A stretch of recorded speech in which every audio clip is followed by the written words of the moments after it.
بسم الله الرحمن الرحيم. السلام عليكم ورحمة الله وبركاته. ما أنت برنامج كان أنا والله كدوب إنه وحلو وحكوا ويدين دونا ولكن محمد إبراهيم دعالي أقوياء الصوماليات وكوتش سمية حاجة نلشة iyo horusocodka ama horumarinta xagga tababarka bini'aadamnimo ama qofka sida nolosha loogu tababar lahaa xagga diinta iyo xagga dhaqanka iyo xagga kale ee nolosha bini'aadamka marka maxamed ku soo dhawow barnaamijkan maanta aan ka duubayno ee ku saabsan barnaamijka wacyigelinta ah ku soo dhawow maxamed walaal aad baad u mahadsan tahay marka ugu horeysa aad baan kaaga mahadnaqayaa inaad maanta igu casuuntay in aan kula wadaago waxyaalaha aan u joogo Northern Ireland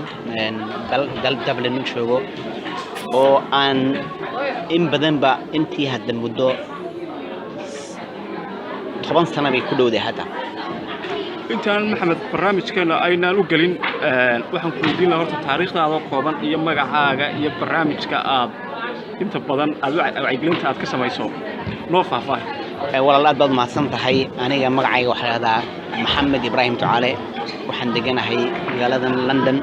ee caasimadda waddanka Ingiriiska ama United Kingdom inta la isku dhaxdo waddankana waxaan joogay ilaa iyo muddo 30 sano in ku dhow anoo wiil yar oo dhalinyaro nimid intii 10 sano ugu dambeysay waxa aan ku jiray marka laga yimaado dhowr 10 sano aan ku kharash gareeyay inaan barto chemical engineering, IT, education, iyo waxyaalaha la halmaala ha ahaato laakiin 10 sano ugu dambeysay waxaan ka bedeshay chemical engineering iyo waxbarashadii oo ka doorbiday in aan waqti badan geliyo barnaamijka horumarinta nolosha shakhsiga oo aan 10 sano in ku dhoobranayay 3 sano ugu dambeysayna aan bilaabay inaan barnaamijka laftiisa isku dabarido oo hagaajiyo oo u soo diyaar gareeyo Soomaalidu qurba joogta barnaamij ay noloshooda ku horumarin karaan oo nolosha dhinac kasta taabanaya si uu qofku u noqon lahaana qofka ugu wanaagsan waxa uu markaa u yahay hadduu macallin yahay hadduu aabba yahay hadduu hooyo yahay hadduu xataa yahay qof siyaasadii waxyaalaha ku jira oo noqon lahaa qofka ugu wanaagsan shaqadaas lafteeda aad baad mahadsantahay maxamed marka waxaad degantahay dalka UK marka adiga taariikh experience ahaan intii aad waday barnaamijka bal maxaad la kulantay oo ku yaab galiyay ama maxaa dadka Soomaaliyeed especially aad ku aragtay inta walaal waad mahadsan tahay waa su'aal qurux badan weeyaan intaan qurbaha aan barnaamijkaygan aan ku dhex jiray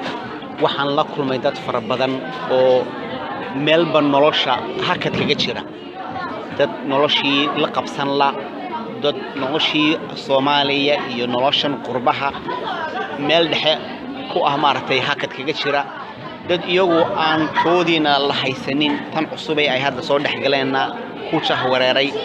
dad afkii iyo noloshii meel kasta oo ay ka qaban karala oo la jaan qaadi la noloshan iyo systemkan cusub ay soo dhex galeen qof aan garanayn xagu wax ka bilaabi lahaa qof aan maartay maanta wax buu sameeynaya Britol wax kale bilaabaya marba wax buu bilaabaya wuxuu bilaabina ma dhamaynayo dadkii jahwareerka ku jira oo fara badan dhalinyaro iyagu waddankan aan Soomaalina ahayn cadaan ahayn ama gaalan ahayn meel dhaxayagana hakad ku ah dad aad oranaysi war dadkani sidee way doonayaan noloshooda wax uga bedelaan qolyahaas oo dhammaan la kulmay marka barnaamijkan waa 8 qaybood mid waa 12 qaybood mid waa 6 qaybood waxa loogu talagalay waa barnaamijka horumarinta nolosha dhalinyarada barnaamijka horumarinta nolosha dumarka barnaamijka horumarinta nolosha ragga iyo mid kaligiis ah oo barnaamijka horumarinta nolosha shakhsiga anybody ma ka soo qayb gali kara waa 8 6 iyo 12 intaas oo barnaamij bay koorso isku dhex jirta ama maartay tababarada hadii la koorso ahaan loo eego oo mid kasta loogu talagalay groupkaas ama rag ama dumar ama dhalinyaro ama shakhsiga laftiisa hadii la horumariyo mujtamacana waa la horumariyay waa maxamed aad baad mahadsantahay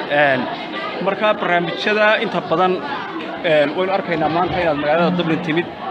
oo aad halkan maanta barnaamij ballaaran aad ku qabatay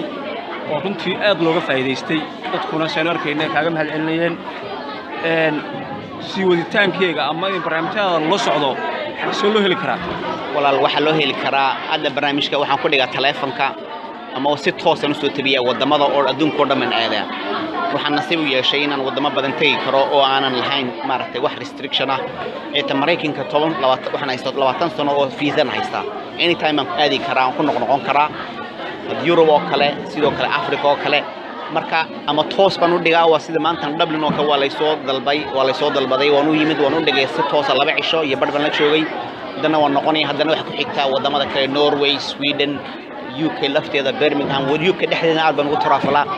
ama taleefankan ku dhigaa rag baa jira iyaguna iyo dumar la dhiga oo groupkayga ugu jira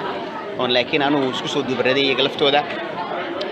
waxaan noo socotana inaan online ku dhigi doono waqti aan fogeyn haddii Ilaahay ka dhigo aan ka dhex galo maxamedow imika waxaan arkaynaa dumar badan baa ka soo qayb galay Dublin iyo carruurtu way yimaadeen inkastoo ay yar yihiin marka la eego magaalada loo eego dadka degan haddana tala ahaan maxaad ku talinayd waalidka ragga waliba especially tala ahaan maxaad ku talinayd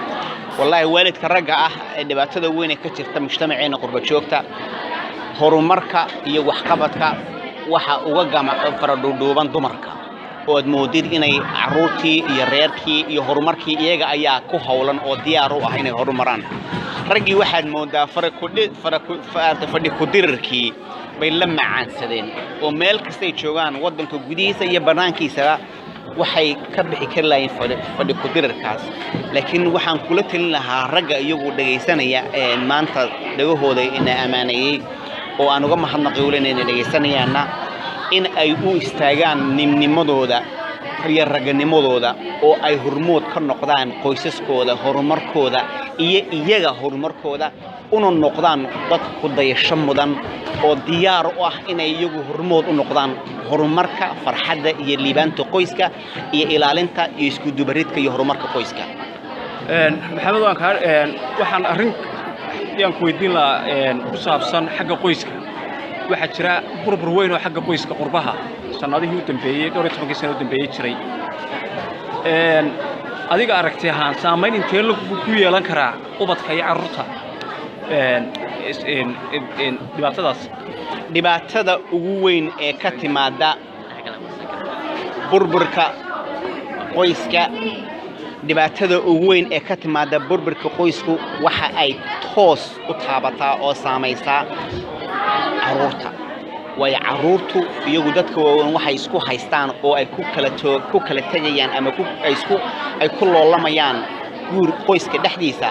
iyagu mas'uul kama aha iyaga waxa weeyaan dhibaatada ayaa dusha kaga dhacda carruurtu waa dadka ku dhibaataysan qurbaha dadka waaweyn go'aankooda qaadashadooda xun iyo qoys ilaalintooda ka dhalata waa iyaga kuwa the victims of dhibaatada sida daraadeed dadka waaweyn inay marka hore la isguursanayba in laga fikiro weyn in la isla janqaadayo waayo waxay Soomaalidu ku mahmaadaan ilmahaagu ama wiilkaagu maalin buu hiilkaaga baahan yahay waa maalintaad hooyadii guursanaysid aabaha iyo hooyadu haddaynay marka ugu horeysaba isla janqaadin hadhow dhibaatada ka timaada burburkoodu carruurta ayay toos u saameynaysaa su'aasha u dambaysa maxamed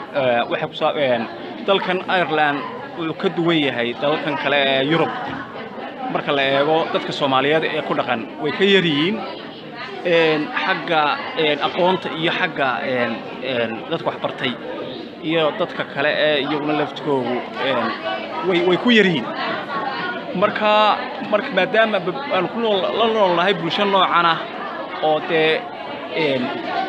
muxuu ahaa Irish oo أنو كدين دولنا هاي مساجدي iyo waxbarashadii iyo malcaamadii nagu yareen bal adiga aqoontaada iyo khibradda dadka maxaad kula talin lahayd ayaad isleedahay wallahi waxaan kula talin lahaa walaal dadka Soomaaliyeed ee Ireland jooga inta ay kala duwanaanshahooda fikir siyaasadeed iyo dhaqan ahaaneed iyo qol ahaaneed intay dhigtaan meel intay gacmaha isqabsadaan oo walaalo ku noqdaan maadaama ay qurba joog yihiin ninka cadna uu arko qof madow kaliya intay gacmaha isqabsadaan fikirkooda maankooda iyo maalkooda isku darsadaan ay furtaan community-yo iyo organization hay-ado ka shaqeeya hormoodna ka noqda horumarka bulshadooda Soomaaliyeed ee ku dhaqan wadankan Ireland iyo wadamada kale Yuruba sidaa daraataasna waxay keenaysaa inay noqdaan dad isku tiirsan dad meel loogu soo hagaaga leh dad meel iyaga ay isku taakulayaan oo isku saacidaan leh dad caruurtooda ay wada ilaashadaan oo ka ilaaliyaan inay khadka ka leexdaan dad dhaqankooda iyo hidahoodana ilaaliya iyo diintoodaba bay noqonayaan oo horumar iyo horseed maartay nolosha meel walba kaga jira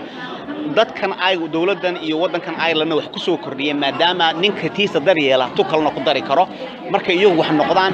wadankana yimaadeen ee ku soo dhaweeyeen waxbayna ka dhigi karaan waxna way ka noqon karaan waad madsantay maxamed thank you barnaamijka ballaaran ee halka aynu kaga qaadnay maxamed aad baad madsantay maxamed thank you